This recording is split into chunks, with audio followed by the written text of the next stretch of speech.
जी अस्सलाम वालेकुम, मैं हूं इनाम जी ते तुसीं देख रहे हो इनाम जी ने यूट्यूब चैनल। उम्मीद करदा तुसीं सब ठीक ठाक होवोगे।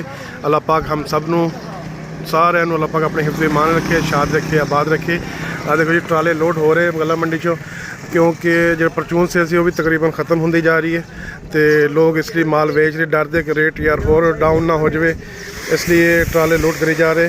तो तकरीबन परचून सेल भी तकरीबन ख़त्म हो गई। तकरीबन घर वाले 80% माल तो जनाब लोगों ने लै लू लिया है, 20% है तो थोड़े बहुत ही विक रही है।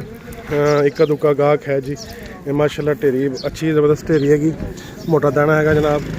तो परचून जिन्हों को बहुत अच्छा त्रैशर का माल आ जाता है, वह तकरीबन लोग 3200 मंग रहे हैं जनाब, लेकिन 3200 रुपये माल विकता नहीं है जी।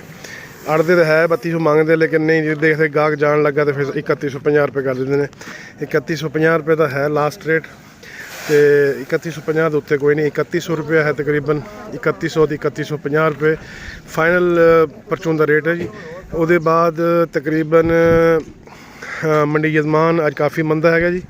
मंडी यजमान तकरीबन 3050 रुपये, 2950 तो 3050 रुपये तक मंडी यजमान का रेट है जी। तो 3100 तो 3150 रुपये बहावलपुर, तो लोधरा का भी तकरीबन यही 2900 तो 3080 रुपये तक लोधरा गला मंडी अज माल विके जी।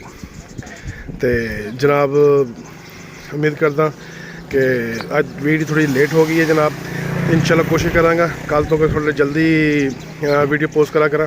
तो इंशाल्लाह मिलेंगे कल एक नवी रिपोर्ट नाल, नवे रेट नाल, नवे दिन नाल। तो इंशाल्लाह कल होएगी मुलाकात। अपना बहुत सारा ख्याल रखना अपना अपने दा।